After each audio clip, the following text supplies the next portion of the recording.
कैसा रहा बजट? एक थोड़ा सा आराम से भाई, आराम से। बजट वित्त मंत्री निर्मला सीतारमण जी ने आज जो इंटरिम बजट पेश किया, यह फुल फ्लेज बजट नहीं है, इंटरिम बजट है, लेकिन इंटरिम बजट जो भी उन्होंने प्रस्तुत किया बहुत ही इंकरेजिंग है, बहुत ही उत्साहवर्धक है और आगे के लिए भी और अधिक आशाएं बढ़ती हैं। और भारत की इकॉनमी की साइज जितनी इस समय है, इसमें पूरी तरह से मैं आश्वस्त हूं कि इस इंटरिम बजट के कारण ही जो भी इंडिकेशन इस बजट से मिले हैं कि हमारी इकॉनमी जो आज दुनिया की टाइप 5 कंट्रीज में है, उसकी साइज बढ़कर 2027 तक मोर देन $5 ट्रिलियन जाएगी और 2030 आते आते मोर देन $7 ट्रिलियन तक। सर 2047 का जो एक रोड मैप दिया है प्रधानमंत्री जी, उस रोड मैप, उस टारगेट को हम अचीव करेंगे, हम लोग पूरी तरह से काम करेंगे। दुनिया में भारत को तीसरी अर्थव्यवस्था बनाने का जो संकल्प प्रधानमंत्री जी ने किया है, उसी के अनुसार वित्त मंत्री जी का ये बजट हिंदुस्तान की आर्थिक क्षेत्र को मजबूत करने वाला है, एक्सपोर्ट को बढ़ाने वाला है, उद्योग व्यवसाय की तरक्की करने वाला है और रोजगार नए क्रिएट करने वाला है।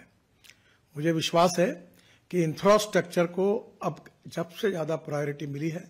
हमारा भी बजट काफ़ी बड़ा है और निश्चित रूप से आने वाले समय में हमारे देश का रेलवे का, हवाई जहाज, एयरपोर्ट्स, रोड और पावर, ये जो इंफ्रास्ट्रक्चर के चारों क्षेत्र हैं, हम वर्ल्ड स्टैंडर्ड के बनेंगे, ऐसा मुझे विश्वास है।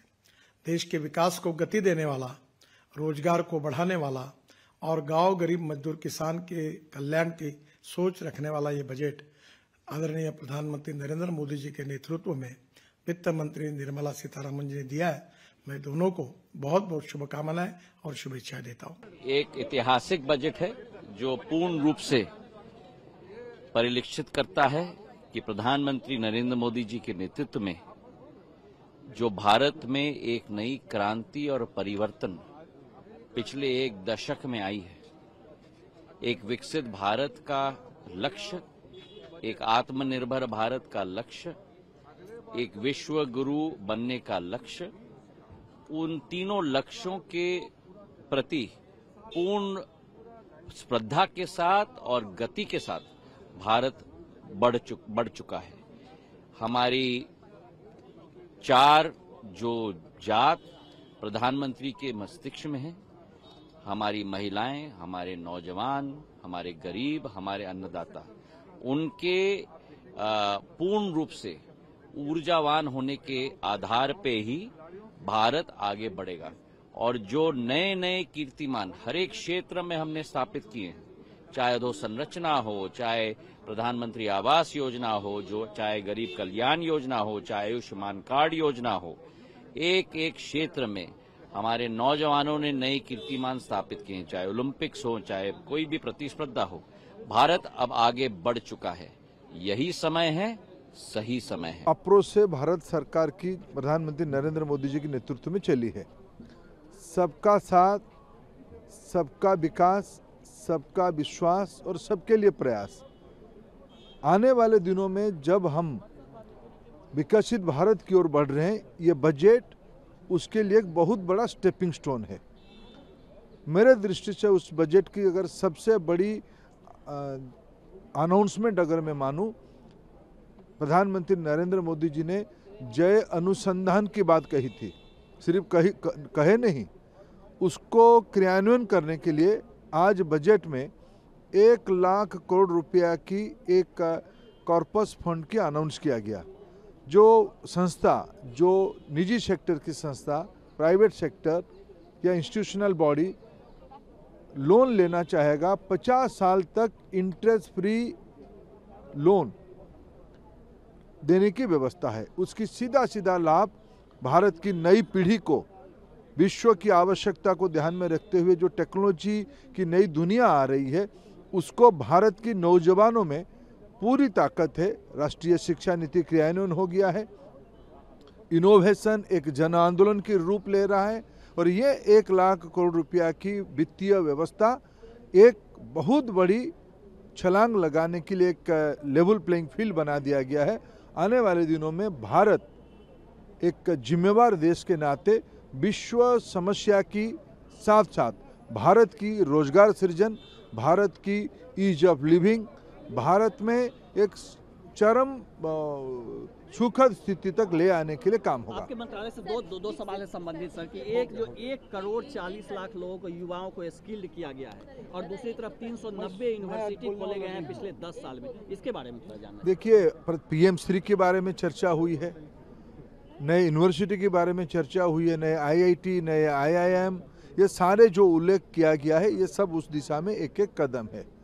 स्किल इंडिया के तहत 1,40,00,000 नई पीढ़ी की लोगों को स्किल, अपस्किल, रीस्किलिंग करने की बात कही गई है।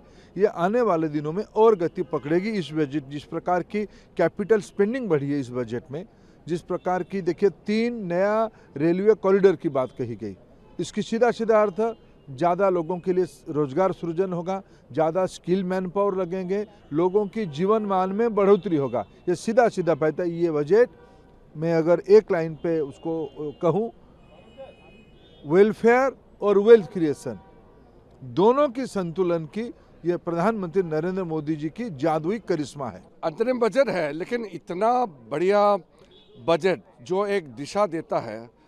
अगले बार जब रेगुलर बजट पेश करेंगे उस बीच का जो फासला है उसको पूरा करके साथ साथ पूरा 2047 तक विकसित भारत का नींव कैसे रखना है, इतना सुंदर से रखा। मैं वित्त मंत्री निर्मला जी को और आदरणीय प्रधानमंत्री मोदी जी को बधाई देता हूं। इतना शानदार अंतरिम बजट जो पेश किया है आज, और कोई सेक्टर छूटा नहीं है।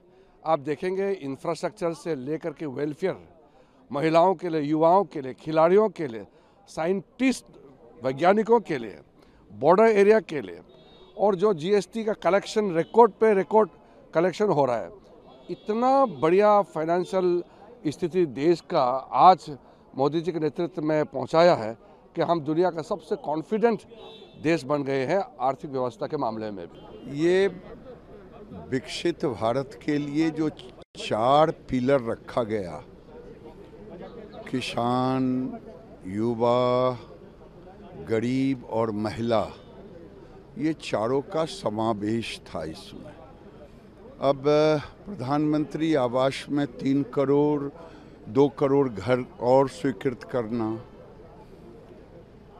लाखपति दीदी SHG ग्रुप में 3 करोड़ की संख्या को निर्धारित करना, ऐसे कई योजनाएं हैं जो दिखाता है कि एक तरफ वेलफेयर भी है तो दूसरे तरफ 3 कॉरिडोर रेलवे का अनाउंस होना तो एक एक्सपेंडिचर भी है।